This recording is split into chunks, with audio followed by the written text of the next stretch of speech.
Hello, my name is Rebecca Cho, and I'm an instructor at Psuedycenter, and I'll be teaching the SAT Critical Reading section. So what I'd like to do today is to introduce you to the critical reading section overall, and to also give you some tips, and also to go over some practice questions. So the critical reading section on the SAT, you'll encounter 3 sections, and they range from 20 to 25 minutes each. And you'll encounter the sentence completion questions, and you'll also have the critical reading section, the critical reading passages. In the sentence completions, what exactly is it that the test takers are looking for? They're looking for mastery of your knowledge of meaning of words, which in other words is a vocabulary. They're also looking at sentence structure and your ability to logically deduce from the organization and the sentence structure. And you will have single and double blanks omitted, and it is your job to find the word that best fits into the blanks. And in terms of organization, the sentence completions are organized in terms of level of difficulty. So the questions get progressively harder. After you finish the sentence completions, you'll have the critical reading section.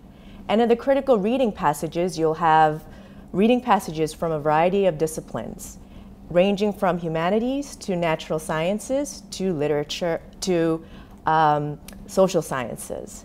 And you'll encounter long passages as well as short passages. And you'll also have to compare passages, and these will be shorter.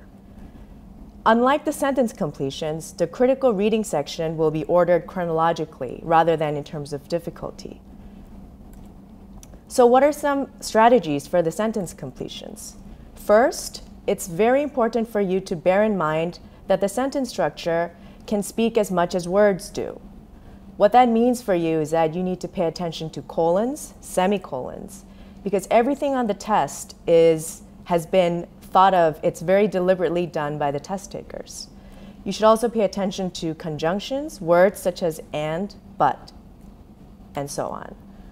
We'll go over a few questions for what I meant exactly when we review the actual practice questions.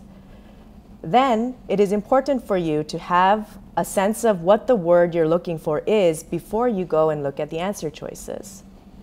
So, what you should do is cover up the answer choices, read the sentence, and come up with a word that you think best fits the sentence, and then you should proceed to look at the answer choices.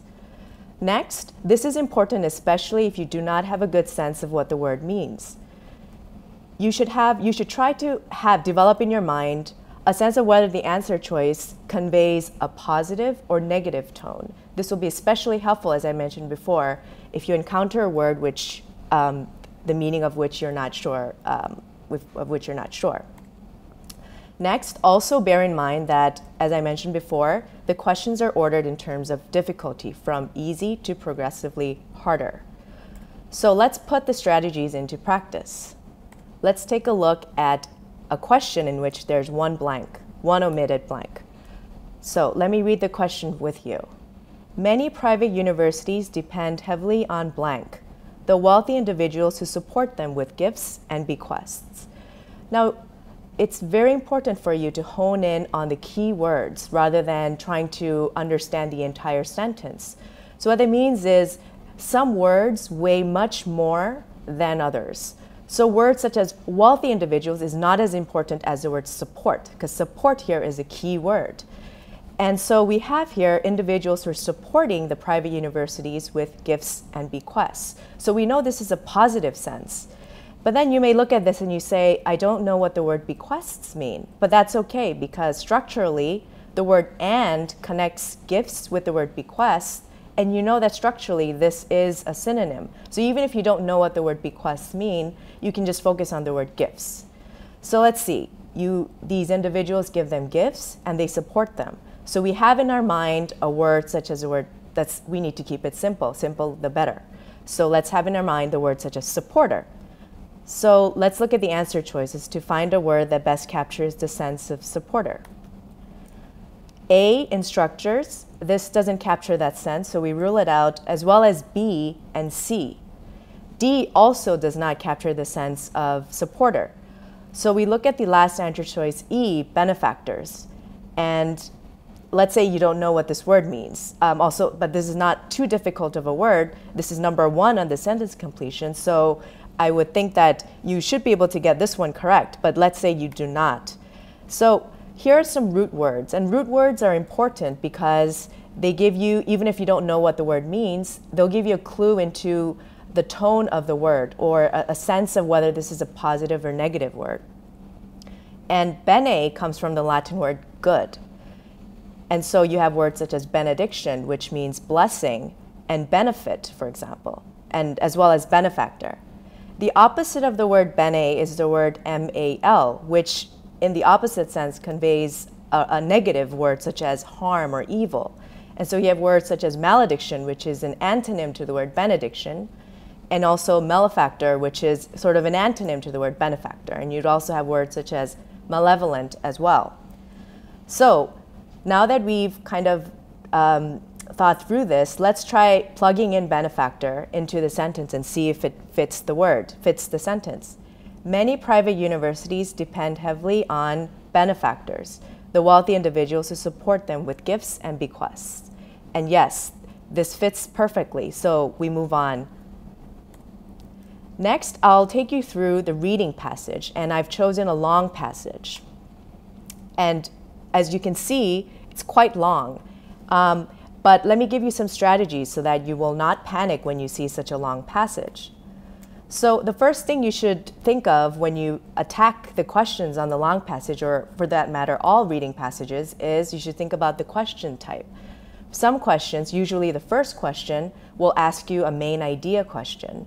Some questions will ask you vocab and context, and some will ask you to refer back to a specific line. Next, you should pay attention to the tone. And the tone is the attitude in which the author or the narrator is trying to convey to the audience. The tone is very similar to, for example, intonation when a friend speaks to you. It should convey the attitude. Is he or she serious? Is he or she playful? Is he or she angry? And also, you should pay attention to the structure. And that, I think, is something we'll focus on today. But before we do that, let's take a closer look at this passage. So in the beginning, the first paragraph, we're given a contrast. I dig through ancient trash, I told the elegantly groomed young woman. We have a contrast between the word ancient trash and the elegantly groomed lady. And so this sets the tone or the stage for this entire text. And you'll continually see these type of juxtapositions, which is important in setting the tone. So I will take you through the structure of this passage. In the first section, the archaeologist is speaking with the reporter, the elegant lady, and she's describing her encounter with the reporter. But this is more aptly a way in which the narrator is contrasting what the reporter thinks about the field of archaeology versus what the narrator has experienced, her personal experience in the field. And so we can divide this largely up into the first part is the encounter with the reporter, and the next part is she's describing herself. Who is this lady? She is a lecturer at UC Berkeley, and she's an archaeologist. Next part, she describes her relationship with other archaeologists, or the way in which other archaeologists perceive her field or perceive herself. And what is that perception? That perception is largely negative. So the other archaeologists see the narrator as not a real academic, a popularist in a way. And so she's not the most academic person. So they frown on her a little bit.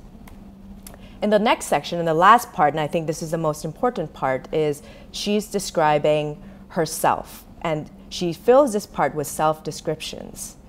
And she's talking about how archaeology is not so much an academic endeavor for her, but a thing in which she has to work with her hands, in which her job is written all over her hands. Her nails are short and clipped, like some claws of some digging animal.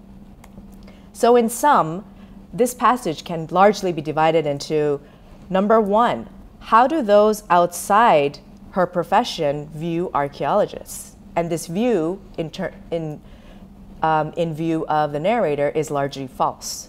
The second part describes how those within her profession view the narrator, how fellow archaeologists view the narrator. And this is largely negative. They don't really see her as a real academic. The next part, and the important part, is how she, the narrator, describes herself, her own job. And we get the sense that she's content with her profession despite the challenges. And also, I think that after you read this passage, it's important for you to have caught the number of I's in this passage, which definitely hints upon what the intention of the author is. The narrator here is describing a subjective and a deeply personal account. And so this does not deal with, she's not speaking about archaeologists in general. She's not speaking about journalists. She's speaking about her own personal experience in archaeology.